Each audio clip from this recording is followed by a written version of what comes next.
Yeah, so hi everyone. Once my name is Adebayo, and but we had some technical difficulties, and we're back, and then live tonight. So quick one. We're just going to pick up from where we stopped in the afternoon. I'm just going to bring up our speaker, and she's going to take us on this journey. So want to make this as interactive as possible. So if you are connected right now, please feel free to share your thoughts and to ask questions in the chat box. If you're viewing from LinkedIn or YouTube or Facebook, want to hear from you. Okay. So I'm excited and that we have Kemi with us again tonight. School leaders, educators, get set. You're about to experience a shift in your paradigm. Now you do what you do. All right. So quick one. I'm just gonna bring up right away. Uh,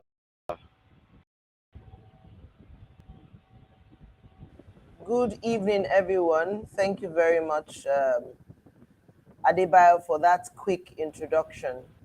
Please confirm that you can see my screen. I'm sharing currently.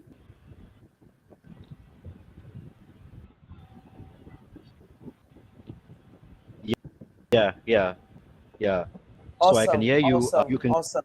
go ahead and share your screen. I've shared it already. Please confirm that you can see the screen. It's being shared currently. Is it coming up? Okay, so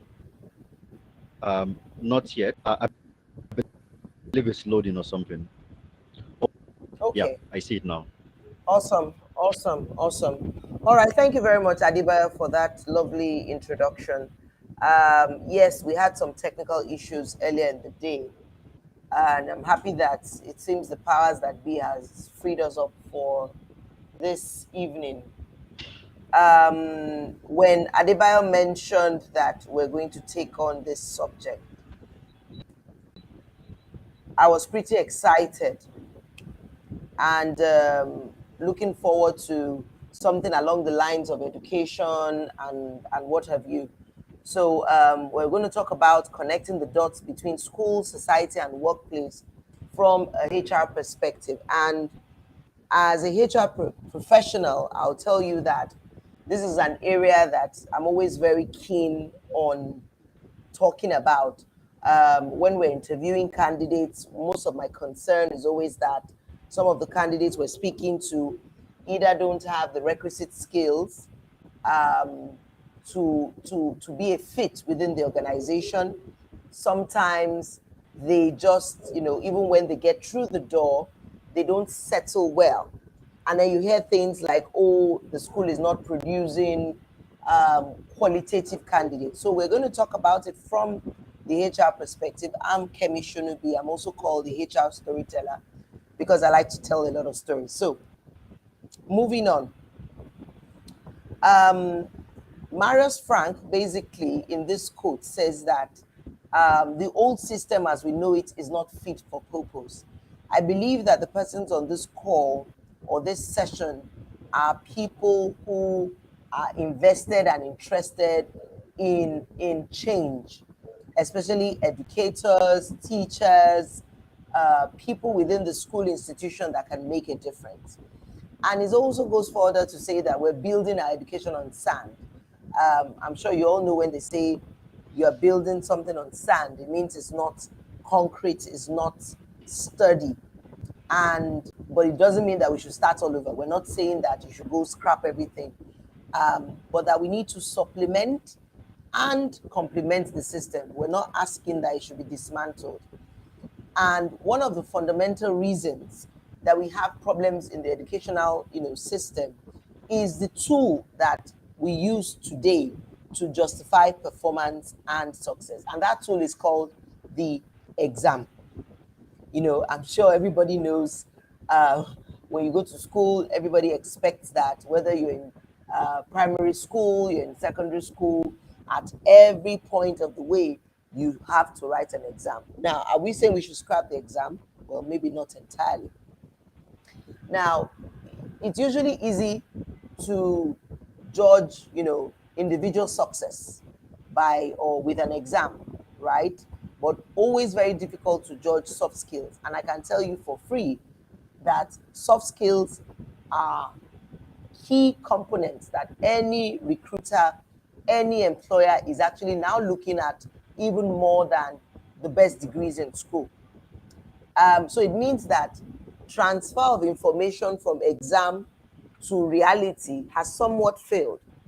And it is anticipated that in the career of any, in current terrain of any young person, young people will have close to 7 different careers in their working life.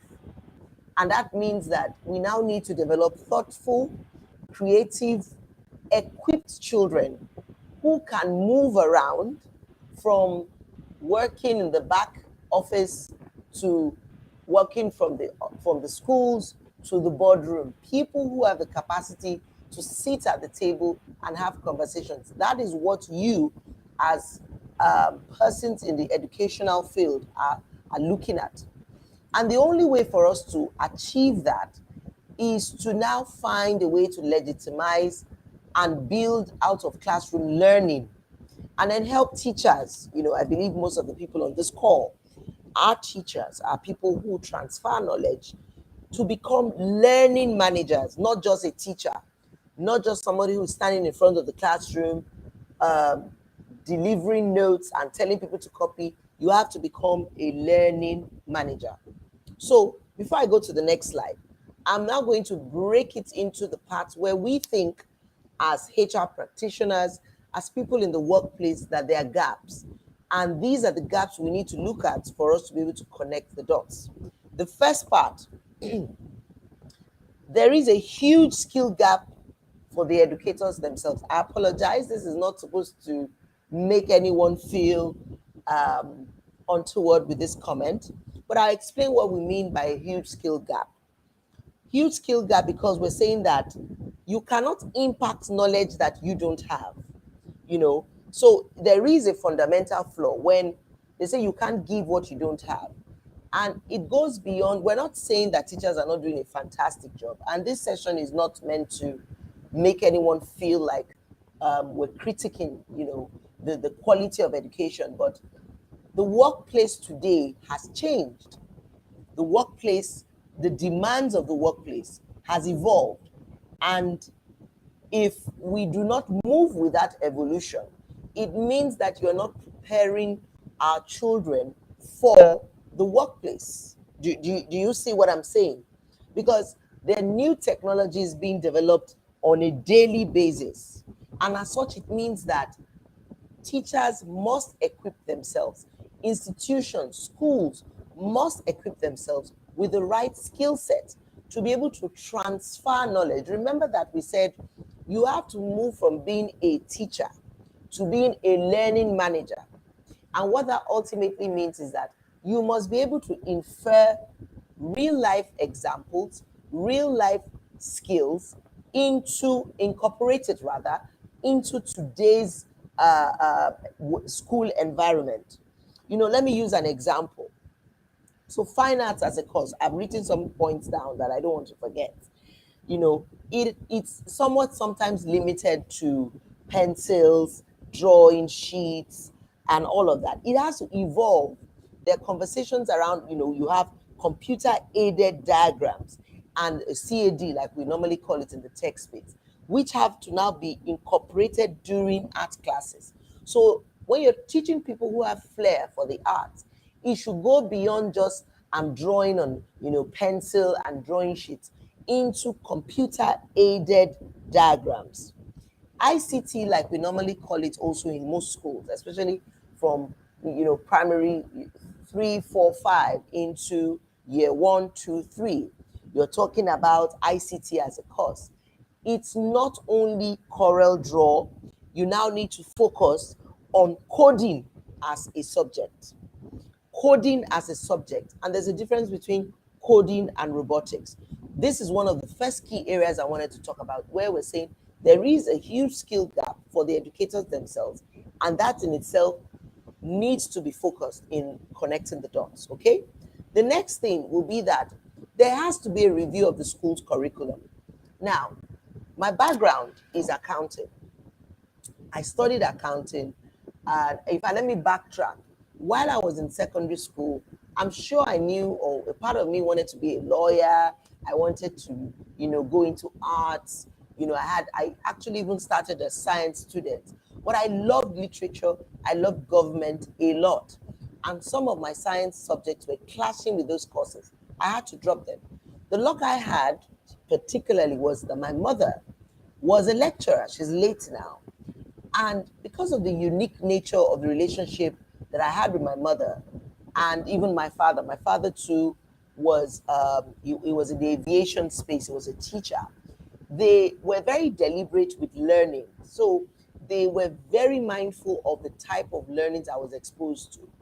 And they provided a platform that I could navigate through whichever area I wanted to go for, so that I don't lose train of thought.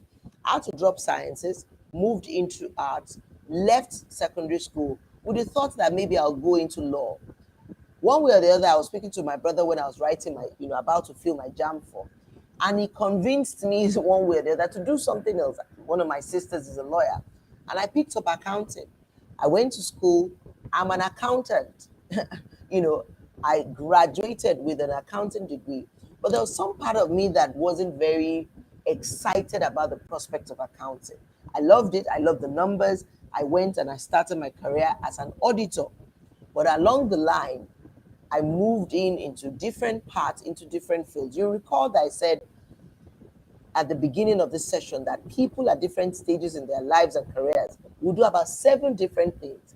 I'm sure if I count, I may have been hitting 7, and who knows, I may still do something else before I settled on HR. What this ultimately means is that even the school as a whole needs to review its curriculum. It needs to review its curriculum to attract more skills training, skills-based training. So it's not just that I'm coming to school, I'm studying one particular course, and the course is not robust enough for me to think out of the box. I was watching a video of Barack Obama a few days back where he was talking about being able to articulate the reasons why we were doing algebra, quantitative math, and all of that. That is actually what helps many people with problem solving in today's world. But most times, students were made to be scared of that subject sometimes because they couldn't connect the dots. School, institutions, educators need to start thinking of how to expand and review the school's curriculum. Because if what you're teaching children from, primary, secondary, I'm not even talking about university, because I know that this session specifically is focusing on the K-12 category. What it means ultimately is that we need to start building the mindset of the children that we're teaching and preparing them for the future. If not, they are already put in boxes where it does seem as if all I have to do is I have to be an engineer. There are all sorts of careers now, and I'll go into that. I'm mindful of time. The third one is that institutions must also invest in these programs.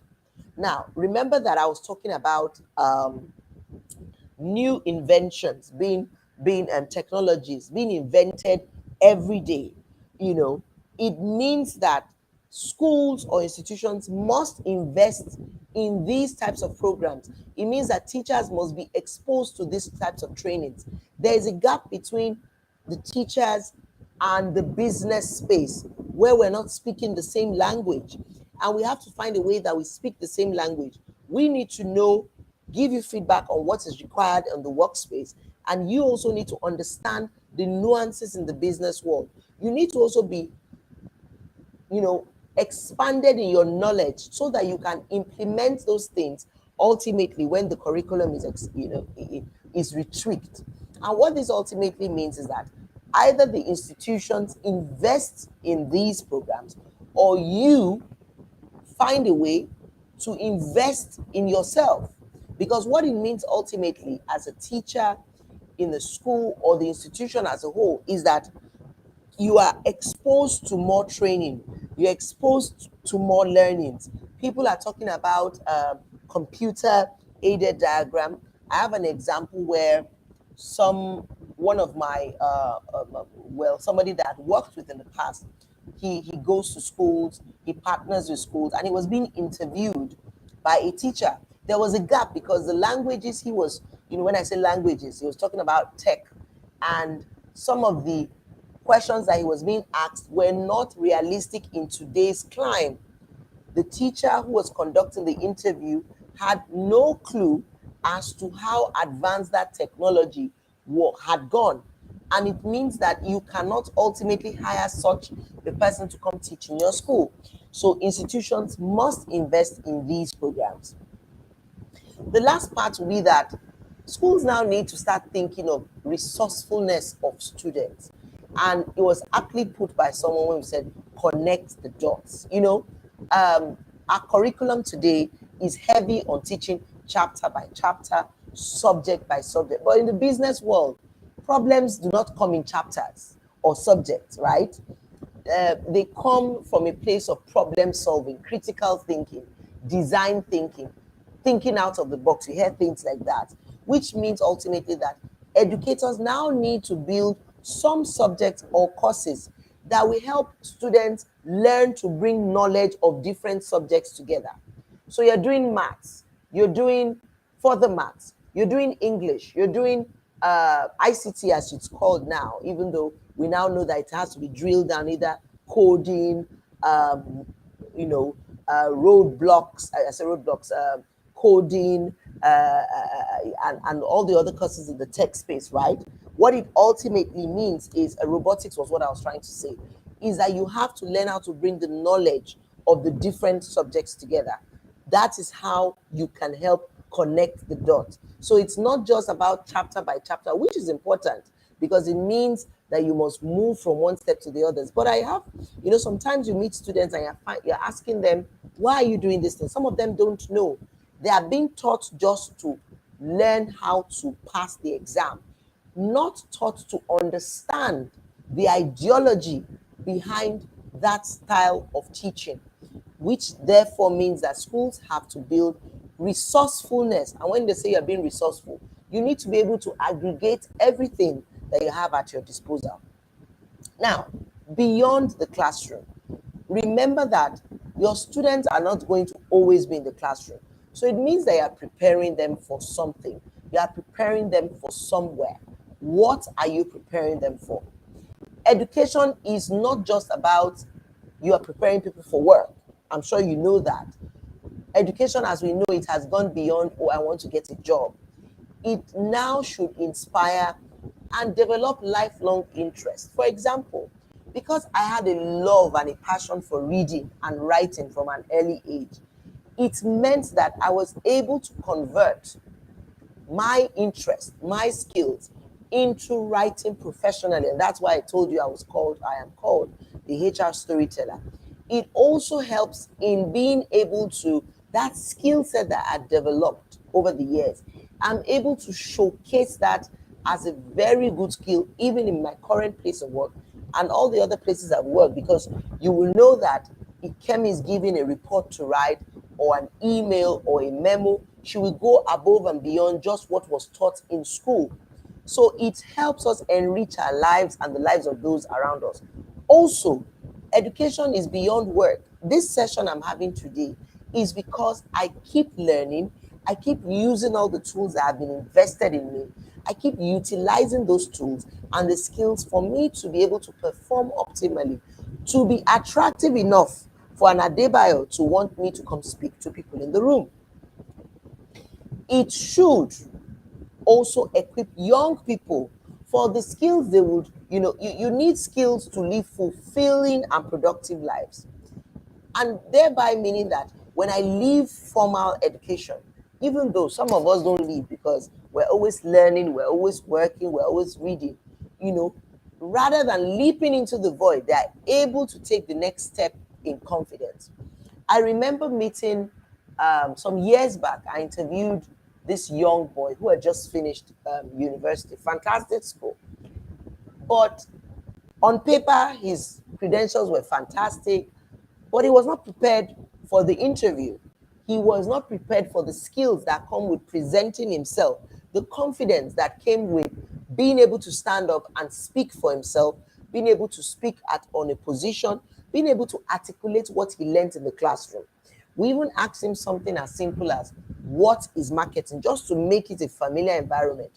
But nerves, a lack of confidence, a lack of, presentation skills, a lack of ability to connect, okay, what I've learned with what is being asked today, he failed and was not able to proceed to being hired. Did he have a fantastic CV? Oh, yes. Had he gone to the best schools? Oh, I'm sure he had. He had. Had he done well in school? He had. But he was not able to transfer the skills. Now, I thought it was important to show you all a glimpse of what the future of work looks like. 2.5, 3 years ago, when we were all talking of future of work, we all thought that it was more about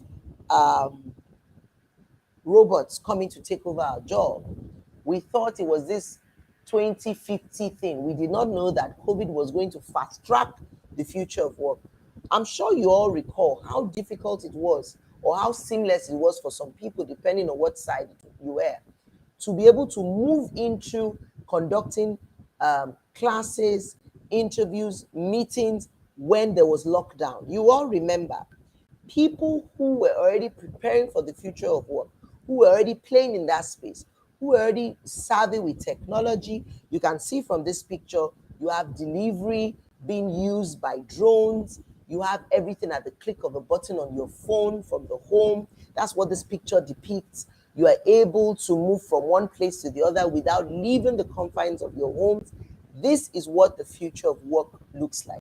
What are you doing to prepare the children today for the future of work that has started already? I thought it was important to show you that. I thought it was also important for you to be able to connect the dots, especially as a HR practitioner. We have different people in the workplace. They are called generations. We have different generations. And for the purpose of this class, I won't go into too much detail of trying to describe the different generations, but I will give you a glimpse of what each generation looks like. Some of them are currently in the workforce, some have left the workforce. Now, they are, for the purpose of this presentation, you have the greatest generation. Those were the ones born 1901 to 1924, silent generation. Those were the ones 1928 to 1945. That's about the period where you had the war starting. Then you had the baby boom generation. These were people who were giving birth to, I think, Second World War, thereabouts, if my history is still clean. And now I highlighted the Generation X. Those are the people born who were giving birth to 1965 to 1980. Millennials, as you all like to call them, born between 1981 to 1996. And then the Gen Zs. I have the Gen Zs in a huge number currently in the workforce. These are the 21s, 24s, 25, thereabouts. Now, the Generation X and Millennials are the ones who either are the educators in this session today. A very few persons on this call might still be from the baby boom generation, very few. In the current workforce, the 4 generations that we have are from baby boom, Generation X, Millennials, and Generation Zs. These are the generations that we have. Now, the baby boomers, they value workplaces that have flat hierarchies. Generation X value workplaces that are positive, fun, efficient, fast-paced. Millennials value workplaces that are collaborative. That's where you start hearing millennials saying, I'm not working well with my colleague, achievement-oriented, highly creative. And Generation Z, which many people seem to like to tag as the disruptors. They're not listening. They don't want to work. Sometimes people say they are lazy. I don't like to generalize because I've seen that there is a quality that everybody brings on board. They are competitive. They want independence. They want to multitask if they can. They are more entrepreneurial. And that's another area that schools need to start thinking about. Not everybody will work for some orga. Not everybody will work for some company. Not everybody will work for Slumber-J or MultiChoice. Some of the people that you're teaching today want to work for themselves. They want to be job creators now. Now, the great differences between most of these generations is that there's communication skills, the ability to adapt to change, and technical abilities. I am deliberately showing this generation and the details. You may wonder that what has this got to do, but I can tell you that these are the roadmaps that we use to be able to navigate the people that we're even recruiting. And how does it help you? So now that you know these generations, who is next? Who is the next generation? Who is the generation that you currently have in your schools between primary 1 and year 12? They are the ones that we call the generation Alpha. We call them Alpha generation. These are the ones after Gen Zs. And these are the fellows who were born after 2010.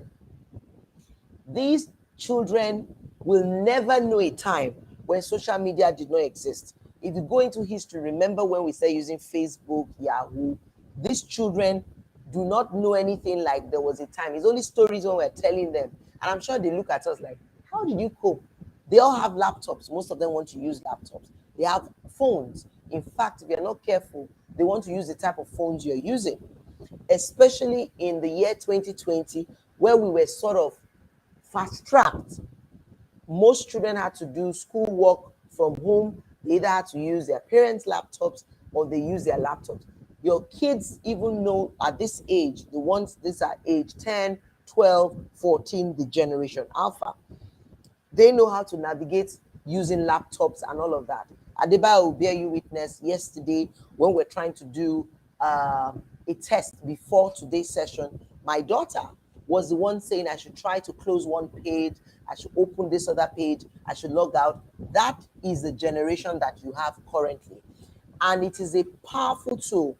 You know, they are far more technically savvy than any generation, which is a powerful tool that can change humanity. What that means is that teachers who are teaching these children must be able to translate knowledge into the type of experience that this generation need. I thought it was important to highlight that. So, and if the gap between classroom and the workplace is going to be closed, you know, all the stakeholders must play a role. And I believe that's the reason we're having this session.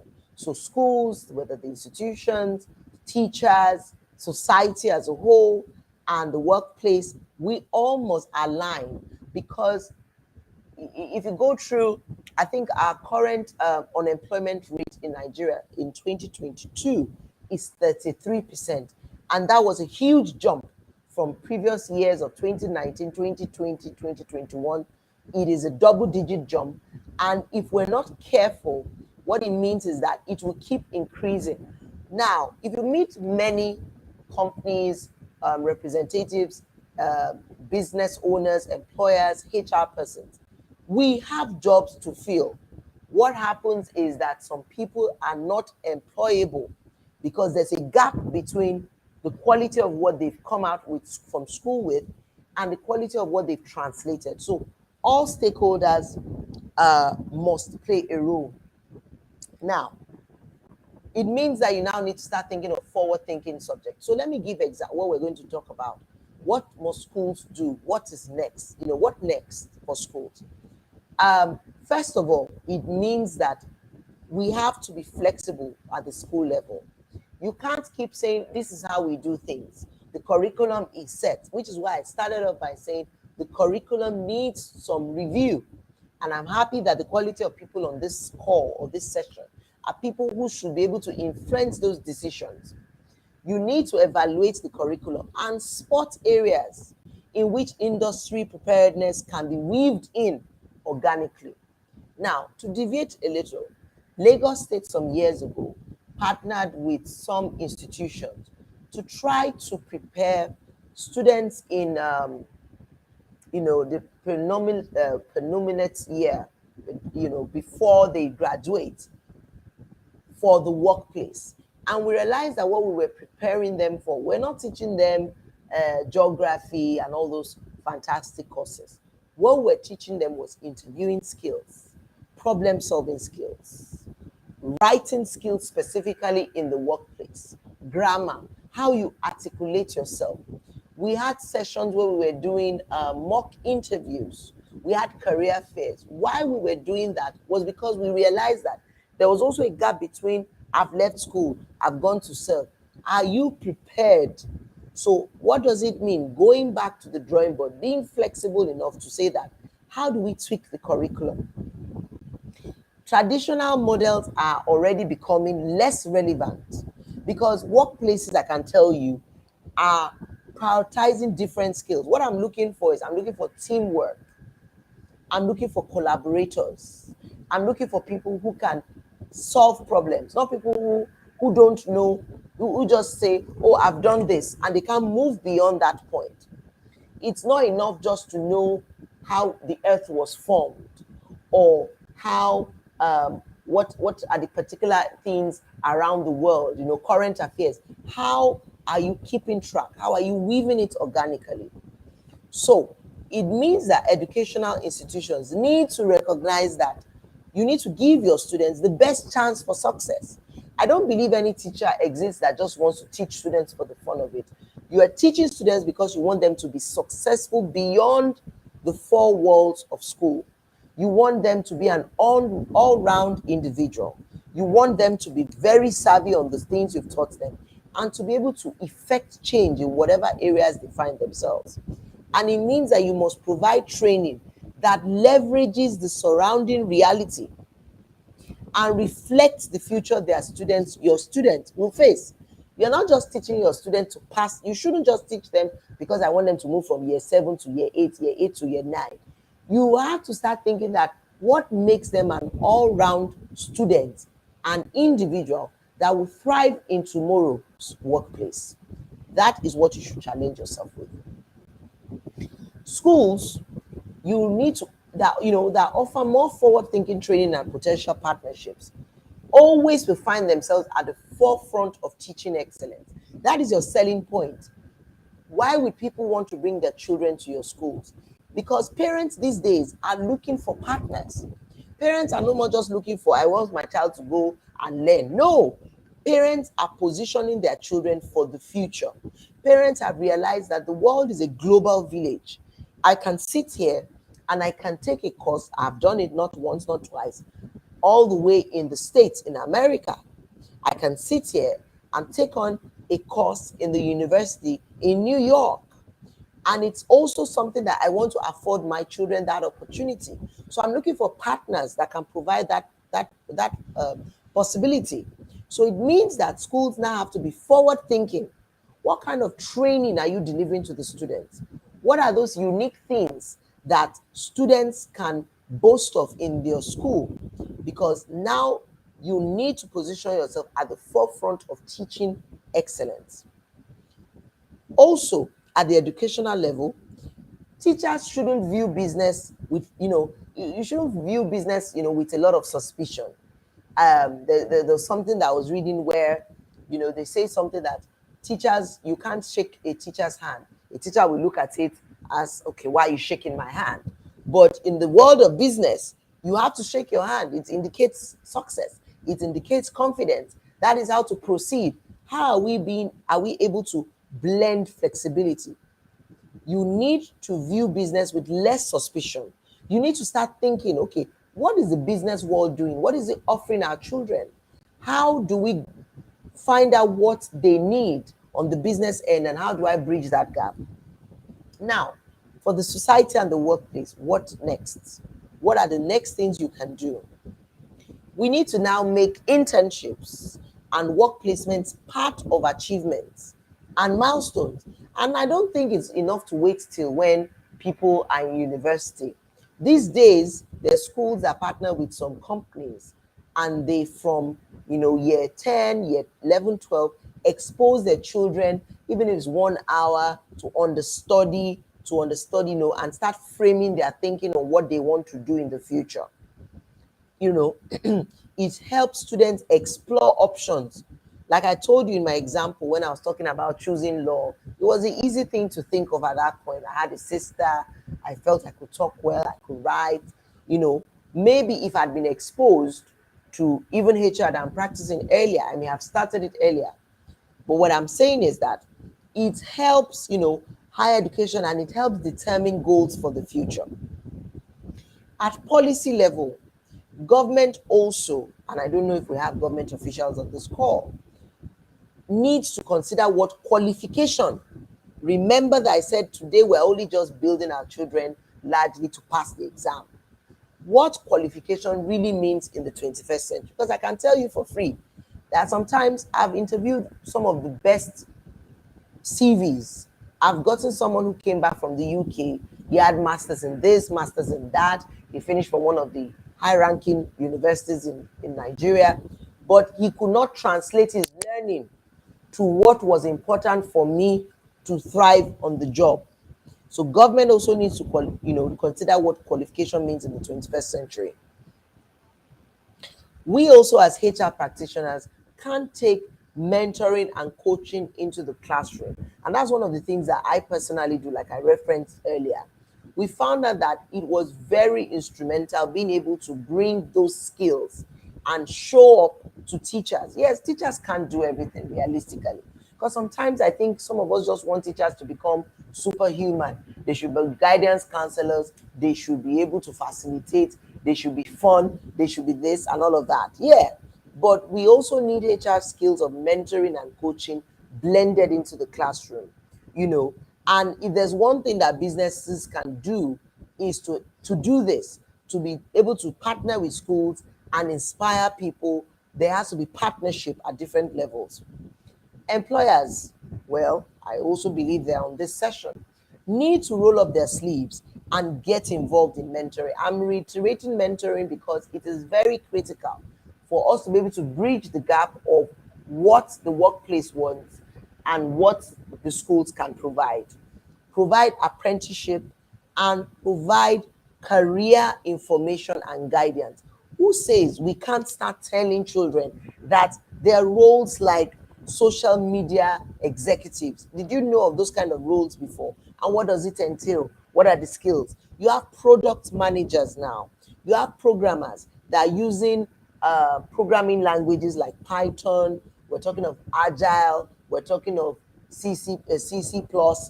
We're talking of script writers. There are people who actually are script writers. That's their job.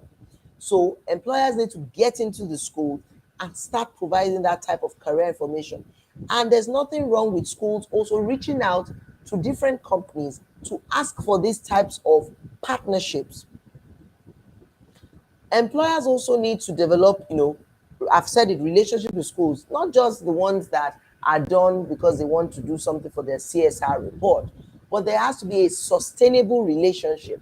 How do you partner with schools? How do we ensure that children have beyond, I know schools used to do things like they say visiting day, maybe year 4, year 5, they came to a school, to a company, they went around. Those are fantastic, those are laudable, but there has to be more of that so that there is an ongoing partnership, it remains sustainable. You have even, for example, it's going to be summer period now, and schools are already doing summer class days, which is fantastic. But have we thought of utilizing the summer class to be a blend for schools? For companies, where companies who provide, either it's a 1 week, 1 day, or 1 hour per day session, where you're taking children and breaking it down into granular parts of what my day is, a day in the life of a HR practitioner. What are the real issues that I face? And start helping them connect the dots. Businesses also need to build trust, and mentors need to become regular figures. I keep talking about mentoring. You see that all through this slide, I've spoken about mentoring in different capacities. We need to become regular figures within the academic environment. You need to have, my daughter's school, for example, there's something I think that they do that is very fantastic. And they have this session with parents where a facilitator actually takes us parents on how to build the 21st century child, what we need to do as parents. That same facilitator and some others who are mentors also engage the children on a quarterly basis on the skills they need, on how their thinking is and how they can wire their thinking into the world of work. Now, the reality, like we all know, is that if we're not closing this gap now, the consequences of the gap is very severe. Now, if you don't prepare your children, if they don't get on the rung of the job ladder by 24, you and I know most times 21, 24 at the maximum, you expect that a young child who has left, primary, secondary, and university or whatever college of education, if by that age they've not been prepared for the world of work or to become work owners as they are, they suffer consequences for the rest of their lives. And that's what we're seeing in our society now. That's what we're seeing, where we're saying people are going and taking up drugs, people are taking up cyber crime, as we normally call it in this part, Yahoo, Yahoo, Yahoo Plus, and some will never find work. There's a quote that I thought I wanted to drop here. We need to make our children job creators, not only prepare them for jobs. So beyond preparing your children for jobs, we also need to make them job creators. And the truth of the matter is, the mindset of a job creator is very different to someone who works with another person. Now, so I'm rounding up now, and I think basically that the consensus we all have is that if we want to close the gap between the classroom education, we need to start earlier with our children. We need to foster relationships between teachers and local businesses, including mentoring, put more emphasis on teaching children about today's workplace and, of course, the type of skills required. And then we need to also help our parents and children understand uh, their realities. So, in college and universities, we reference or leverage on business cases. That's how you build business cases and ask people to attempt those business cases. For elementary and secondary schools, we need to start thinking of programs. How do we build programs that they participate in? And with that, I've come to the end of my presentation. Thank you very much. I'm open to questions. Thank you. Wow. Wow. That that was a whole lot. Like you didn't even give me the time to process some things, right? Oh, thank you so much. Thank you so much. Thank you so much. This is so golden. Um, uh, yes. I don't know where to start from. You said so many things I was going to highlight, but I don't even know which one to pick first. But then I'm going to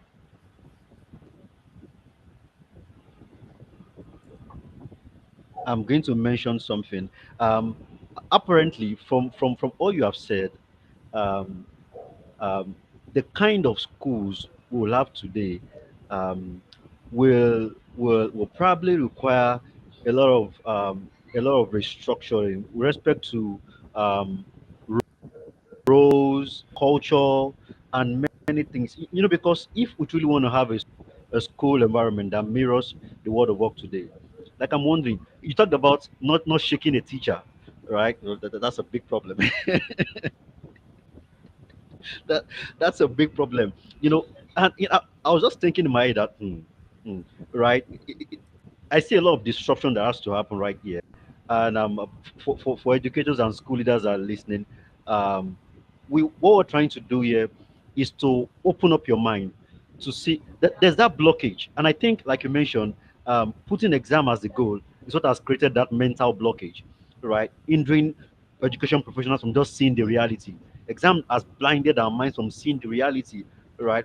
And why the reality keeps getting complex by the day, you know, we keep going backward. And I'm glad that we've mentioned all of this. I wanted to share this report before I ask questions that I caught recently by the African Union Commission. Okay, so the report says that Africa is the youngest continent, of course, and by 2030, 40% of the world young people will be African, and 75% of the region's population will be under 35. And so, saying that this could be a tremendous resource, as demonstrated by the young workforce that helped to rapidly industrialize East Asia. But here is the issue: the International Labour Organization has found that every year 11 million young Africans join the labor force, though there are only 3.7 million jobs that are Oh, being created. mm, As a result, in sub-Saharan Africa, an estimated 14% of the people aged between 15 and 24 are unemployed. And many of those who are employed find themselves counted among the working poor, sustaining the region's relatively high poverty rate. Now, this is the shocking part. In order to relatively reverse this trend, Africa needs to create a total of 18 million new high productivity jobs by 2035. Now, Kemi, I'm going to ask you, um, looking at this report is saying that to beat the margin of 11 million are released and there are only 3.7 million jobs, and that Africa will need to create 18 million new high productivity jobs by 2025. What are some steps that you think? I know we need to be very radical now. What are some steps you think that school leaders, that the education going back to K-12 need to take to achieve this particular goal? So you said something by you used the word disruption. Hmm. Hmm. Um, and the truth of the matter, it's difficult to unlearn, Hmm. especially when you've been programmed. Um, it's difficult to get into an environment and start deliberately. So we say you need to learn, unlearn, and relearn. That's what we use. But with the data you've showed and shared, and even what I've said already, it's evident that we're heading for, and it's not just in Africa, but Hmm. I think our numbers are a bit more dismal because our technology is just catching up in Africa, in the UK, in the States, in Asia. They are somewhat ahead of the line. So we have to be deliberate, and that's why I was very happy when you reached out to me, because it's indeed connecting the dots. Everybody has to be involved. Hmm. You need to start thinking of disruption. It means Hmm. that you have to be flexible. And I deliberately use that example, right? Where students now, and I keep I told you yesterday I was going to use my daughter as a lot of reference. I'm unlearning many things just talking to her. So she Hmm. comes home some days, she's telling me some things, their feelings. Maybe the teacher did something. And I'm remembering that, lack of a better word in Yoruba, I couldn't do this when I was your age.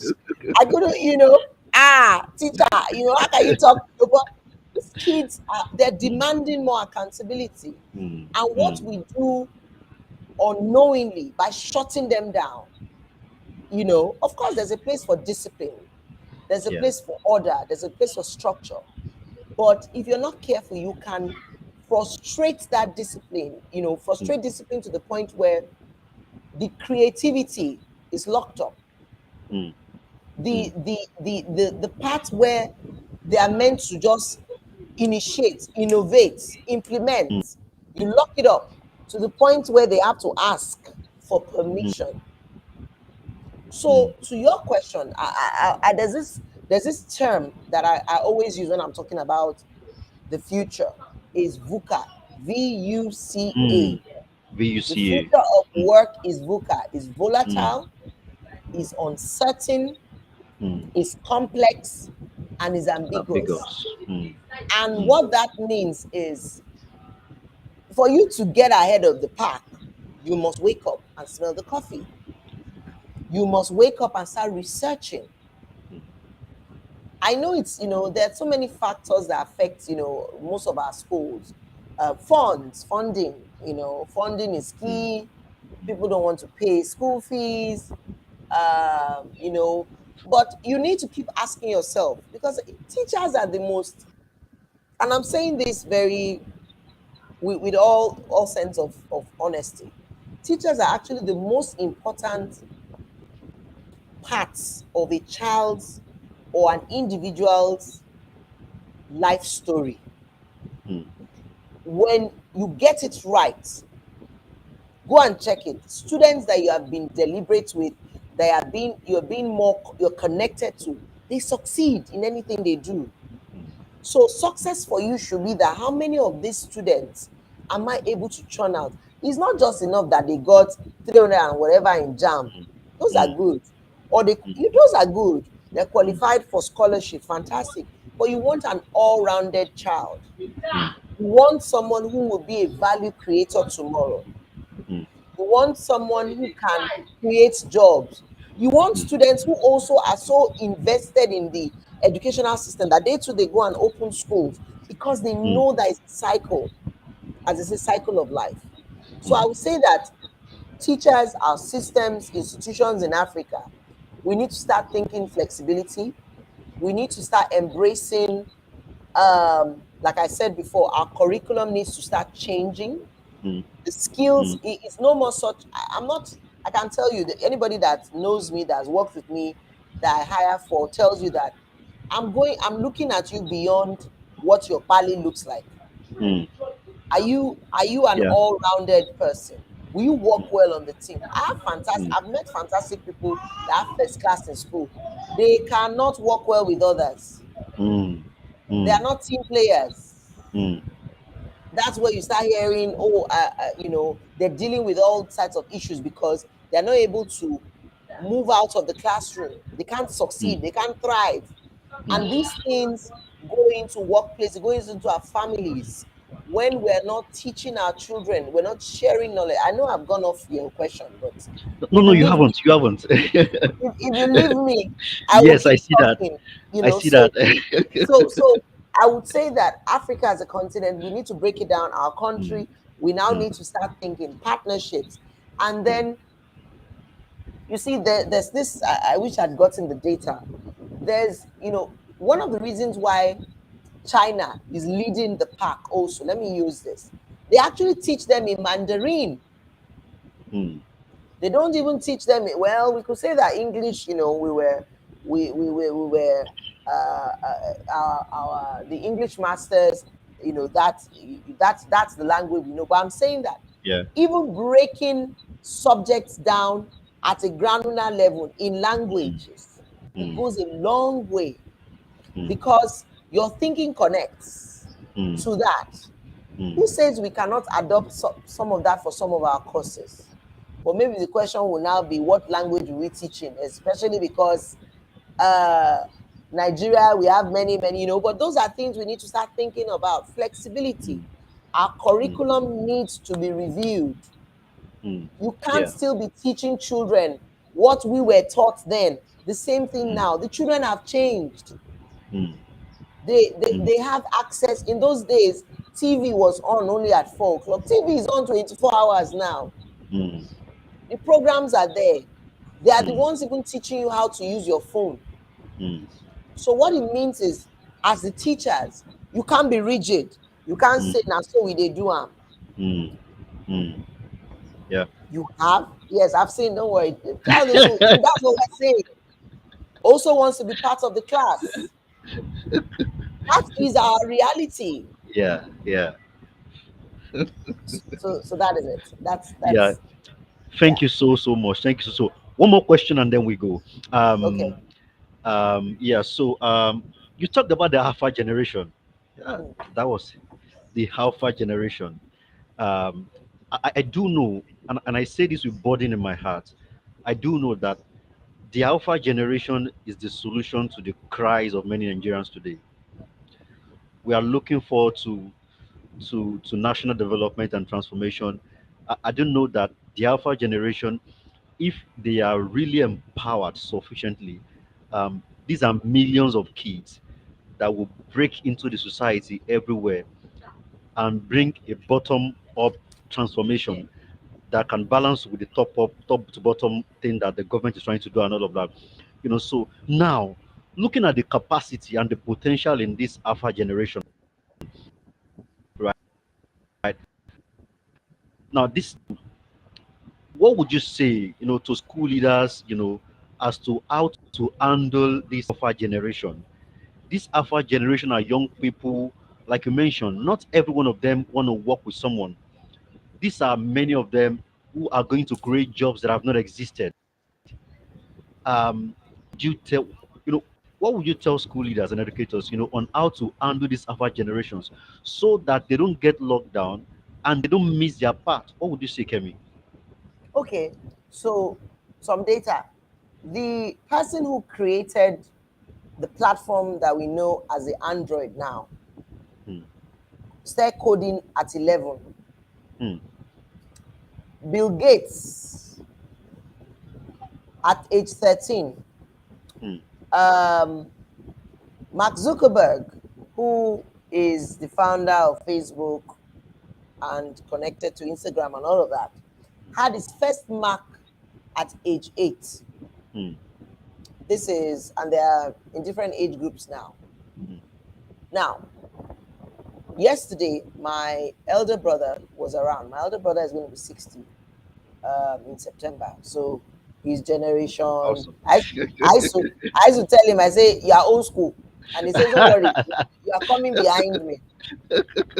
And so he's slightly a higher generation than I am. Hmm. But he and my daughter, who is 12, you think that they are age mates. Hmm. And what I see is, if I was still talking about it today. So yesterday, I will pop into the room. I just see two of them on the phone. She was, so he loves Fela a lot. She's learning Fela. So my daughter sings all the Fela songs. And I'm like, do you understand? To your question, we have to find a connector. Hmm. We have to find a way to collaborate with them rather than critiquing them for being so creative. Hmm. The Gen Zs who are the ones in the work, who are the ones entering the workforce today, 2022, those ones, once again, I don't like to generalize, but every day I have employers telling me, Kemi, how do I work with these Gen Zs? They don't want to work. And I'm like, I see a few of them who, you have outliers. But the truth of the matter is the energy those guys bring, Hmm. Hmm. what it requires, once again, flexibility. Hmm. You have to know what are the things that I want to imbibe or teach this generation. We call it reverse mentoring, where a younger person is teaching you something and you are teaching. So, what do we have to offer? Values, morals, Hmm. work ethic, dignity of labor. Hmm. Why it's important, to put in work and do the job. However, they will tell you they are not interested in they must work with you for long suffering 20. No, if they'll tell you 5 years. In fact, 5 years they think that is too much sometimes. That's the reality. Hmm. So we have to find a blend, Hmm. and for you to find a blend, you have to learn to know how to engage them. Hmm.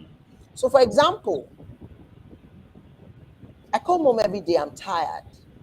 But this was something that was very successful with my mother. She would talk to me every day. Hmm. We do it at home. My daughter has something to talk about. She's talking about school. I'm also talking, and she asks me questions like, how was your day? So she lets me talk about my day. You'll be surprised. I let her read some of my stories. Hmm. I find a way to ensure that I'm connecting while also listening. Teachers, and then I'll use examples of some things she complains about. So some of the time is either the teacher says it's this way or the highway. There's no in between. Hmm. Some Hmm. of the teachers that they tend to lean towards, that I've seen that they like, that should say, Hmm. oh, I like that teacher, are the teachers that give them a listening ear. Hmm. Don't shut them down. Teachers that ask them questions. Why did you do this? Not just start beating them. Teachers that my daughter has submitted, I remember a test she did before, and she was marked down. And she showed me the question and she said, I got this question. She actually went, that's it. She went online, she researched it, and she came back and told me, Mommy, my Hmm. teacher is wrong. Hmm. So my heart Hmm. was beating like, me of that. But I've trained myself because I'm now even an adult to ask for us. Okay, go back to your teacher, be Hmm. polite, Hmm. ask and explain. And she did. She went back, she made her case, and she said, Sir, I did blah. That teacher listened. Hmm. If that teacher I said, no, I've marked it. What do you mean? Next time, do well. And that's how some teachers do. What it means is she locks down. She may not even take an interest in that subject. Yes. I told you I did sciences. I started sciences in my, we used to call it SS1 then. Physics, chemistry, biology. I love biology. I love chemistry. I loved physics, but the teacher, by the time the teacher was tinkering with us, I switched off. So my first term, I didn't do well in physics. Where am I going to? You need to find a way to break down your subject. Winning is when your students actually love. You shouldn't just be happy that you came to class and 7 out of 10 children failed. What have you done? No, it's not even the exam. Do they understand the principles behind that knowledge? You are teaching mathematics and you are beating a child that the child does not like math. The child may not have an affinity for mathematics. And that's another thing we need to know. Children have specific, affiliations to things. Some people must break, people that used to break remotes. They Yeah. want to see it. Yes. Yeah. Some people, they are creators. They're already thinking of how can I take that picture. People are making money, they are making big money from they have big photography institutes.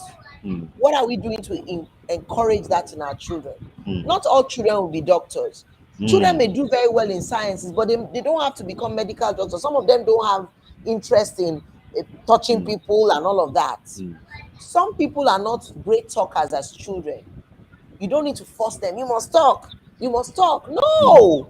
The child may be someone who just likes numbers, data analytics. Expose them early. Yeah. You have data analytics now. We have product managers. Who knew what was product what? Which product are you managing? But these are the things. So it means that educators, teachers now need to start thinking, child A. There's this saying in Yoruba that if you compare one child to the other, you kill one child. Yes. Yes. Yes. We have to stop that. We have to also stop making disparaging comments like, can't you see your colleague? You are not like your colleague. We also need more girls to be empowered to start loving sciences, because I tell you that I've checked it. Studies is revealing that it's between secondary school and university. In fact, largely secondary school, that some girls start losing interest because schools start doing things like food economy. What's that thing? Food and econs or whatever. Food and nutrition. Food and nutrition. Girls should go for that. That's true. That's true. Who says so? Mm.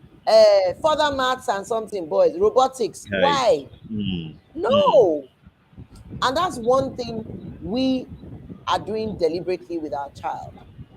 I've allowed her exposed to everything. She wants to do robotics, go and try it. Oh, you want to do taekwondo, go and do it. She wants to dance, go do it. What it helps do with the child is you are fun, and there's nothing. Children have the energy. God gave them the energy. Let them try it. Let them explore. That's why it's, explore. So that after a while, they have that confidence. So when they are tilted here, they can stand. They can, but when you've only prepared a child to fit in one bucket, what happens is when that child is not able to find opportunities in that bucket, the capacity to even think or bring something else cannot come up. Yeah. Because the child has not, that's why I said in the next, many children, many adults are going to attempt more than 7 careers. And there's nothing wrong. There's nothing wrong. So flexibility is key on learning, relearning, exposing yourself to the things that these children are doing, teaching them concepts, principles, not just study your book. learning. mm, That's why sometimes we cram. yeah, Now, yeah, African yeah, children cram, they don't yeah, learn. mm, And in closing with that question, I'll use an example. I have a postgraduate degree from Cornell in New York, in America. And while I was doing that course, it was online. It was phenomenal for me because at each step of the way, I wasn't being taught to just write an exam. mm, Each section, there were business cases, there were mm, projects to work on, there were action, there were break, it was mm, interactive. So mm, forever, the concept is there. mm, But I can tell you that exams I just crammed and learned, mm, very few times will mm, I be able to regurgitate what I've learned. mm, I mean, just tell you, business studies. I did mm, business studies. What's the concept? So we should mm, start thinking of principles, concepts for our children, mm, rather than just exam, prepare for exam. Let them understand. Quantitative aptitude, why are they doing it? mm, Some people never told us why we were doing it. It was mm, I was preparing your mind to be positioned to respond to critical problem solving. mm. Yeah, That is it. yeah, yeah. Wow. Uh, this has been a mind-blowing experience. Um, let me start by saying thank you so much, Kemi. Thank you. This is past 9, and you're still online. You're still in this session. Thank you so so much. Of course, I think I just triggered something. I don't know. I think I just triggered something, and then, like I said, if I didn't stop, it could go on and on and on and on and on. But thank you so much. You can see the art of a mother, from at the point Kem was beginning to sound like, like a passionate mother, a mother of a generation. You could see that in touching many areas. So dear educators, dear school leaders, I know you have to probably replay this session over and over again to really track the many details we have touched as regards, what should be your role today. She said you must be a learning manager and a whole lot of things.